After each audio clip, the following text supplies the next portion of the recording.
کل میں نے سوچا کہ میں بجٹ پہ سپیچ کروں. رات کو کچھ خاکہ بھی تیار کیا, لیکن آپ یقین کریں صبح دل نہیں کر رہا تھا کہ یہاں اس ایوان میں آ کے بات کی جائے. یہ حالات ہو گئے, اور یہ میرے حالات نہیں ہیں, یہ ڈیوائیڈ کے دونوں طرف یہ حالات ہیں. کیونکہ نشستن گفتن برخاستن, یہ تہمت ویسے تو ماضی میں بھی ہر حکومت پہ ہر ایوان پہ لگتی رہی ہے, لیکن سچ یہ ہے کہ جتنا بے توقیر اس ایوان کو عمران خان صاحب کی حکومت کے دور میں کیا گیا, اس کی کوئی نظیر اس سے پہلے نہیں ملتی.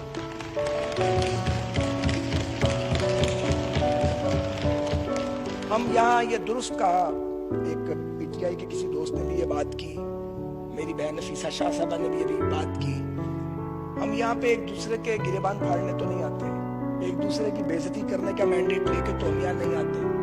لوگوں نے ہمیں اس لیے ووٹ تو نہیں دیا کہ ہم ہر وقت ایک دوسرے کے اندر کیڑے ڈالیں, کیڑے نکالیں. تنقید کرنی چاہیے, تنقید ہونی چاہیے, لیکن تنقید تو تب کرے جب کوئی سننے والا ہو, کوئی بات پہ عمل کرنے والا ہو, کوئی تجویز لینے والا ہو. ایسا کوئی بندوبست یہاں موجود نہیں ہے. ٹھیک کہا ہے یہاں پہ نفیسہ شاہ صاحبہ نے کہ ایک ایسے وقت پہ جب ہم ایٹ وار ہیں, افواج کام کر رہی ہیں, جوڈیشری کام کر رہی ہے, ہیلتھ کیئر والے جو ہیں وہ دن رات کام کر رہے ہیں, ریسکیو والے پولیس کام کر رہی ہے, آپ نے پارلیمنٹ کا لاک ڈاؤن کر دیا. لوگ یہ سوچنے میں حق بجانب ہیں کہ لوگوں کی جانیں جا رہی ہیں. کیا سیاسی قیادت کی جانیں پاکستان کے عام لوگوں سے زیادہ قیمتی ہیں؟ کتنا خوف ہے کورونا کا کہ ہم یہاں بات نہیں کر سکتے. اللہ تعالیٰ سب کو اپنی حفظ و امان میں رکھے, لیکن جب حالت جنگ میں قومیں ہوتی ہیں تو اگر واقعی جمہوریت ہو, واقعی وہاں پہ پارلیمنٹ فنکشنل ہو, تو پھر وہاں پہ پارلیمنٹس کا لاک ڈاؤن نہیں کیا جاتا. سچ یہ ہے کہ پاکستان میں جمہوریت نہیں. کوئی اس بات کو جلدی مان گیا ہے, کوئی اس بات کو اب مان رہا ہے, کوئی تھوڑے دن بعد مان جائے گا. ویسے تو پی ٹی آئی کی گورنمنٹ نے بہت بڑے بڑے اعزازات حاصل کیے ہیں پاکستان کی تاریخ میں, لیکن جو کمال کیا ہے وہ یہ کہ آپ نے وہ وعدے کیے اور وہ نعرے لگائے جن کی تکمیل کا کوئی تصور بھی نہیں کر سکتا تھا. آپ نے 90 دن میں کرپشن ختم کرنی تھی, آپ نے 1 کروڑ نوکریاں دینی تھی, آپ نے 50 لاکھ گھر بنانے تھے, آپ نے سارے چوروں کو, اور ظاہر ہے کہ سارے چور بقول آپ کی اپوزیشن میں ہیں, ان کو الٹا لٹکا کے ان کے پیٹ پھاڑ کے اس میں سے قومی دولت نکالنی تھی, اور آپ نے پاکستان میں انصاف کا دورہ کر دینا تھا. یہ تھا آپ کا سلوگن, اور آپ نے پاکستان کی اکانومی کو رائز کرنا تھا. اور آپ کے لیڈر فرماتے تھے اور بار بار یہ بھاشن دیتے تھے کہ جب غربت بڑھ جائے تو سمجھ لو کہ وزیر اعظم چن. وہ فرمایا کرتے تھے اور وہ باقاعدہ نقلیں اتارتے تھے کہ کشکول لے کر پھرتے ہیں اور مجھے شرم آتی ہے, میں تو خودکشی کر لوں گا. اللہ نہ کرے وہ کبھی خودکشی کریں, لیکن آپ نے پاکستانی قوم کو خودکشیوں پہ مجبور ضرور کر دیا. آپ یہ دیکھیے, اب 2 سال ہو گئے آپ کو مقابلہ کرنا تھا بھوک کا, بے روزگاری کا, غربت کا, ناانصافی کا. آپ کو مقابلہ کرنا تھا انڈین ایگریشن کا, آپ نے مقابلہ کیا صرف اپوزیشن کا, اور اس کے بعد اس آزاد میڈیا کا جو آپ پہ تنقید کرتا ہے.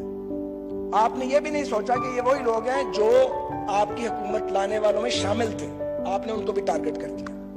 آج میر شکیل پابند سلاسل ہے, تو جنگ اور جیو تو آپ کا سب سے بڑا سپورٹر تھا, تب وہ ٹھیک تھے, آج وہ غلط ہے.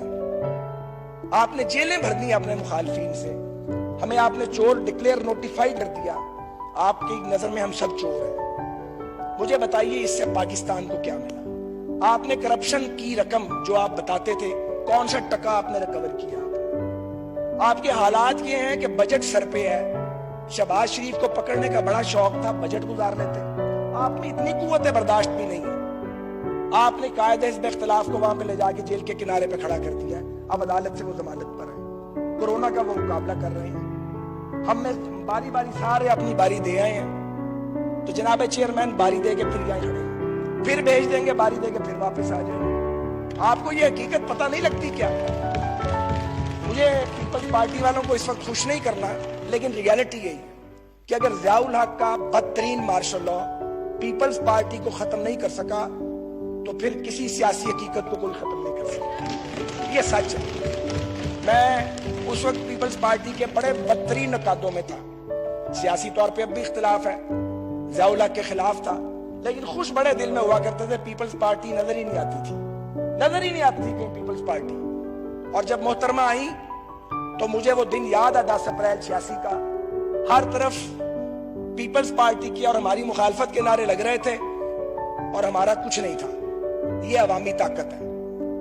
آپ کو پتہ ہے آپ کے ساتھ یہ ہونے والا ہے. اور یہ اس کی انڈیکیشنز بڑی واضح ہیں. کل جو راجہ ریاض صاحب اور خواجہ شیراز صاحب نے گفتگو کی کیپٹل ٹاک میں, وہ پرانے پارلیمنٹیرینز ہیں, وہ کوئی مذاق ہے؟ آپ کے وزراء جو ایک دوسرے کے بارے میں آ کے میڈیا پہ بات کرتے ہیں, یہ تو کبھی تماشا دیکھا ہی نہیں ہے کہ صوبے کا وزیر مرکزی وزیر کو ابیوز کر رہا ہے, مرکزی وزیر اپنے پارٹی کے 2 لیڈرز کو ٹارگٹ کر رہا ہے. ٹھیک ہے, لیکن یہ انڈیکیشنز بڑی کلیئر ہو گئی ہیں. میں آپ سے یہ گزارش کرنا چاہتا ہوں, ہم نے آپ کو نہیں گرانا, ہم نو کانفیڈنس نہیں لانا. آپ کا یہ خیال ہے کہ ہمیں مقدمات میں پھانس کے ہمیں انگیج رکھیں انگیج. لیکن میں آپ کو بتاؤں, آپ کمبل کو چھوڑیں گے, کمبل آپ کو نہیں چھوڑیں گے. حکمرانی کا کمبل آپ کی جان نہیں چھوڑے گا, جان چھڑائیں گے. اور دوسری بات یہ اب سب پر آتی ہے کہ جتنی تذلیل ہم نے وزراء اعظم کی ہے, جو اس ملک میں فیشن ہے, وہ وقت آنے والا ہے کہ وزارت عظمیٰ دینے والے وزارت عظمیٰ لے کے پھریں گے, لینے والا کوئی نہیں ہوگا. کون وزیر بنے بھائی؟ کیا ضرورت ہے وزیر بننے کی؟ 5 سال اپنی زندگی داؤ پہ لگاؤ, اپنے بچوں کا وقت برباد کرو, کاروبار نہ کرو, ایک تباہ حال ادارے کو کھڑا کرو, پھر ایک آدمی آئے شیخ چلی چیونگم کھاتا ہوا اور منہ بگاڑتا ہوا, وہ آ کے برباد کر دے آپ کی محنت کو, اور آپ جیل میں پڑے دیکھ رہے ہیں کہ جناب میں نے محنت کی تھی, تباہ کر دیا. وہ وقت بھی آئے گا, وزارتیں دینے والے وزارتیں بانٹیں گے, لینے والا کوئی نہیں. وہ دور نہیں ہے وقت, وہ بھی قریب ہے.